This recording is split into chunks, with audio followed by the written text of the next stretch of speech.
A particular train of thought, good or bad, that is persisted in will produce like results. What trains of thought are you on? What train of thought do you hop in daily and just go for a ride? What is spinning you around? Is it a good train thought? Is it a good thought train? Or is it a negative or bad thought train? I know this is very black and white, but this is just to make it simple for us to understand how powerful our thoughts are. Either we are engaged in thoughts that are making us feel powerful, inspired, hopeful, and good, or we're engaged in thoughts that are making us feel hopeless, depressed, and that the future is just bleak and dark, that there is no future. That's depression. I've sure been there. Perhaps you're going through it now. And this is work. This is work. This is life. But let's reframe what work is. Do you attribute, when you hear the word work, do you like, oh, because there is good work. It feels so good when you do a good workout, when you've done a good job, you're so proud of it. When you really put your heart and soul into something, good work. Let's really reframe. This is something that changed my life. The word work and the word discipline. Work, we think that it's for someone else. It's sacrifice. It's painful. It's stuff we don't like. But what if work was something we loved, something that was for us that helped everybody else? Our work, we were really proud of it. It was our craft, creative work, work that we love. And discipline. I know the word discipline. It didn't occur to me why, me or other people are kind of off put by the word discipline, because discipline, they associate discipline. Let me rephrase that. People, myself included, often associate discipline with punishment. You're being disciplined. But it didn't even occur to me. There's discipline, a discipline, to be disciplined, a disciple, disciplined, to fix your mind on one thing and be disciplined about it, whether it be a health routine, a financial routine, financial health, physical health. Be disciplined in your thoughts. Be disciplined in your actions. Being disciplined to get your work done. To be disciplined. I think that it feels really good to be disciplined. We don't want to do it. But that's the key to success. That's the key. That's what differentiates people. The ones that win and that succeed, and then the ones that don't and just stay the same and are mediocre. And, that doesn't produce any inspired action. It doesn't make us feel good about ourselves. I sure did that for years. I was not disciplined. I did not like to work. I was doing work that I didn't love, that I wasn't passionate about. But it all changed. It's a mindset. It's a shift of those words, discipline and work. We're continuing the reading of James Allen's book, As a Man Thinketh. And we're finishing chapter 2 today, finally. Effect on Thought and Circumstances. And I will just continue this for us. All right. A particular train of thought persisted in, be it good or bad, cannot fail to produce its results on the character and circumstances. A man cannot directly choose his circumstances, but he can choose his thoughts and so indirectly, yet surely, shape his circumstances. Let's read that again. A particular train of thought persisted in, be it good or bad, cannot fail to produce its results on the character and circumstances. A man cannot directly choose his circumstances, so we can't always choose what circumstances we're born into, how we look, how tall we are, our skills, if we have all of our limbs, if we're healthy, if our family's healthy, mentally, physically, emotionally. So we cannot choose our circumstances, but we can choose our thoughts about the circumstances. And so we indirectly, yet surely, shape our circumstances. I always think of that guy, his name is Nick, and I can't pronounce his last name, but he has no arms or legs. I think he's Australian or he's from New Zealand. He has no arms and legs, and he is one of the most, if not the most inspirational speakers. He goes around and speaks the world. He has his little headset on, and he has no limbs. He's happily married, I believe, with a wife. Like, he is just, those are the circumstances. He didn't choose us. He was not born with limbs. but yet his thoughts about it, many people would, and people do when they lose limbs, when they go through sicknesses, they commit suicide. They cannot handle it. Honestly, I think that all the time about myself. Could I handle it, or could I hang? You know, you hear about these people who get these diagnoses and they go through these tragedies and they get through it and then they just build amazing things from it. It's like, I don't know if I could do that. I don't know if I could hang. I don't know where these people get this fortitude, but this is what I'm trying to get just in my everyday life. So we can't always choose our circumstances, but we can choose how we think about our circumstances, and that directly but surely changes the circumstances themselves. Change your thoughts, change your life. If you change the way you look at things, the things you look at change. Wayne Dyer.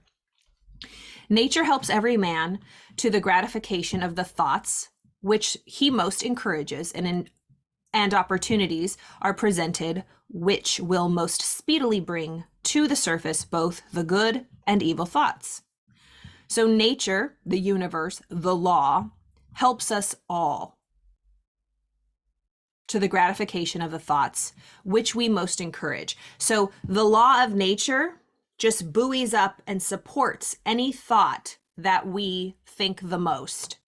And opportunities present very quickly and bring to the surface according to those thoughts, whether it be good or bad. And so if we're ever wondering what we are thinking, what we're getting emotionally involved in, what we're surrounding ourselves with, let's look at the circumstances. Let's look at our circumstances. And if we want to change them, let's get to the root where we only have control, which is what thoughts we're going to emotionally engage in and romance. Let a man cease from sinful thought, and all the world will soften towards him and be ready to help him. Let him put away his weakly and sickly thoughts, and lo, opportunities will spring up on every hand and aid his strong resolves. Let him encourage good thoughts, and no hard fate will bind him down to wretchedness and shame. The world is your kaleidoscope, and the varying combinations of colors, which at every succeeding moment it presents to you, are the exquisitely adjusted pictures of your ever-moving thoughts. That's a beautiful metaphor. The world is your kaleidoscope, and the varying combinations of colors, which at every succeeding moment it presents to you, are the exquisitely adjusted pictures of your ever-moving thoughts. And it ends with a poem. So you will be what you will be. Let failure find its false content in that poor word environment.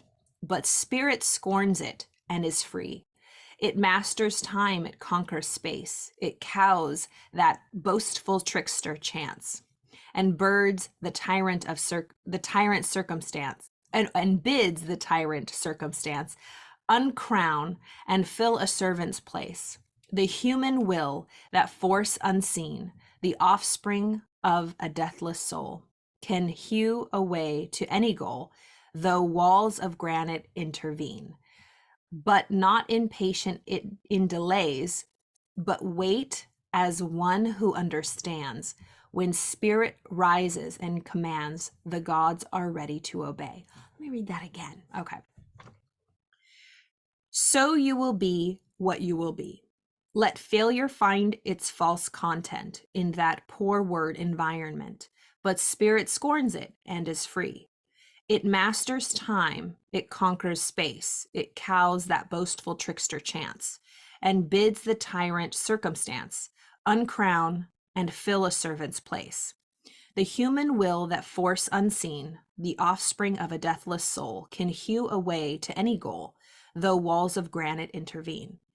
Be not impatient in delays, but wait as one who understands. When spirit rises and commands, the gods are ready to obey. I'll end there. Tomorrow we are starting chapter 3, effective thought on health and the body. I want you to check in with yourself. What is your mental diet like? What is on the jukebox of your mind? There are many, many, many theories. There are many opinions. There are many ways. There are many methodologies. There are so many schools of thought about how we can achieve peace and freedom. That's my goal. I was in such turmoil. I was in such anxiety. I felt depression. I felt depressed and like things just weren't working out in my life, but mainly anxiety. I was always feeling, as they say in the 12 steps in Alcoholics Anonymous, restless, irritable, and discontent. I didn't know that was anxiety. I just felt so restless. I just felt that I was always waiting for something, that life wasn't good right now, that it will be good when blank. It will be good.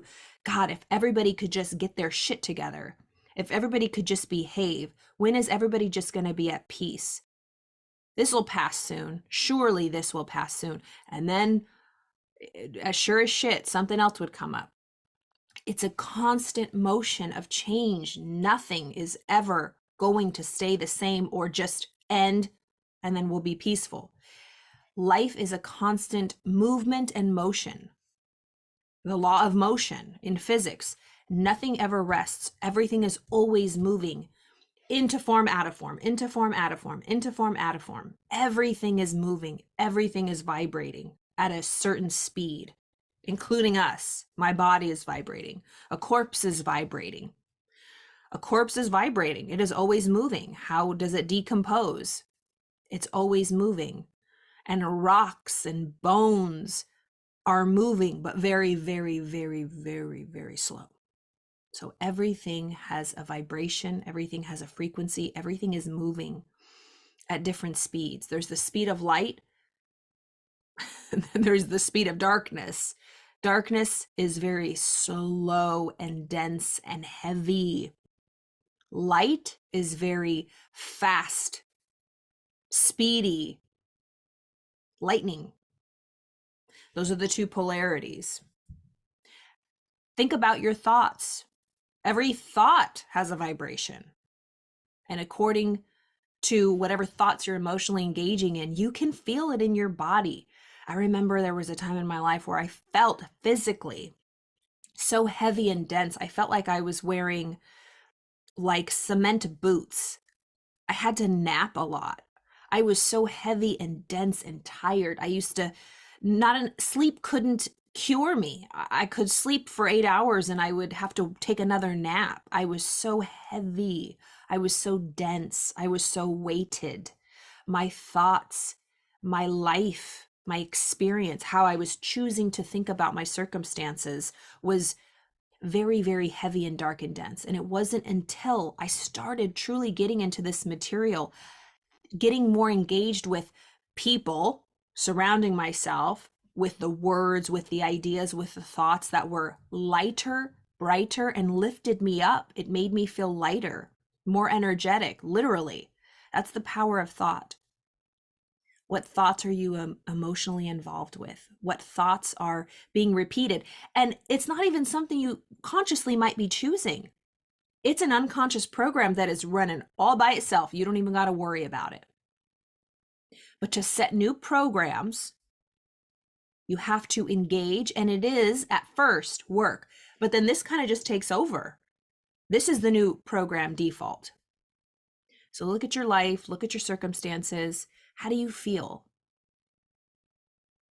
In my opinion, in my experience, in my personal experience, and the experience of the clients that I work with, people that I work with on a daily basis, hundreds of people throughout my life that I've engaged in.